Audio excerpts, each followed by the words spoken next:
Patuloy ang pagbaba ni Konsehala Pinky Francisco dito po sa District 1 sa lungsod ng kung saan makikita ninyo talagang mga bata po rito ay nangangailangan ng paglinga, pagmamahal, pag-alaga, pagsubaybay, hindi lamang sa kalusugan kundi po sa edukasyon. Konsehala, good evening po. Magandang gabi po muli sa Gabay at Aksyon. Isa na naman programa ng pagpapakain sa ating kabataan at ngayon iba naman po ito. Ito'y araw-araw na pagbibigay ng pagkain lalong-lalo na sa priority naming kabataan para sa gayon po ang campaign nila, ang misyon nila, mawala ang malnourished sa kanilang barangay. Ngayon po, magbibigay kami ng gatas at saka vitamins at kasama na rin po dito ang iba nilang mga kabataan pa, 200 children. May gift giving din ako. Mabigyan ko yung regalo na hindi ko po nagawa nung Pasko. Sa Miyerkules po, babalik na naman po ako dito upang ibigay ang 213.5 na salamin. Nagpapasalamat kami dahil hindi niya nakakalimutan na patuloy ang kanyang programa sa pamamagitang feeding program, sa salamin sa mata, pati pagpapa-injection sa mga anti-rabies sa aso. Mabuhay po! Salamat po kay Konsehala Pinky dahil ako ay nagkaroon na ng malinaw na paningin. Sa aming Konsehala Pinky, maraming salamat sa salamin na ibinigay niya sa amin. Ako po'y nagpapasalamat kay Konsehala Pinky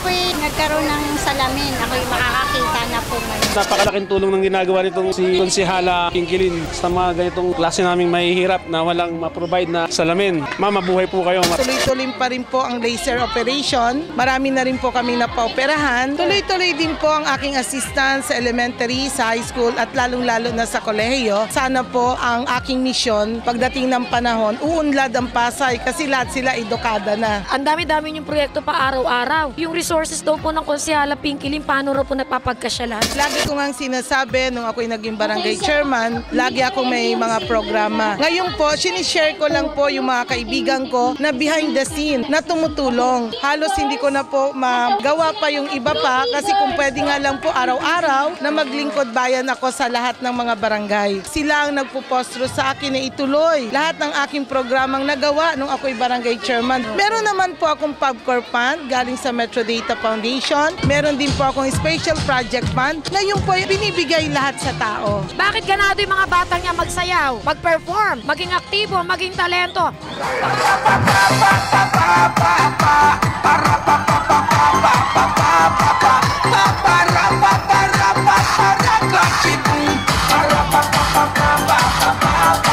Malakas ang kanilang loob, hindi sila nahihiya, pinapakita nila ang kanilang kagalingan, ay medyo binibigyan ko lang naman sila ng papremyo pang merienda. Sana po, Ate Rose, ako, taos puso ako nagpapasalamat dahil lagi niyo ako napipicture. Maganda po nagiging feedback sa lungsod ng Pasay kasi nakikita ng lahat na ang kanilang konsehala hindi natutulog at ako ay umaaksyon sa lahat ng kanilang pangangailangan. At isang hamon din po para sa lahat na kailangan po magtrabaho at gamitin ang pondo. Dapat ibigay sa ating mga kabataan. Ang right nila ay maging maligaya, hindi mamroblema at maghanap buhay. Ang right ng ating kabataan ay ipakita ang kanilang mga talento, mag-participate sila at maging malusog kasi silang ating inspirasyon. Ito po ang inyong lingkod, si Konsehala Pinky Francisco. Unlad at serbisyo po ang hatid ko sa inyo.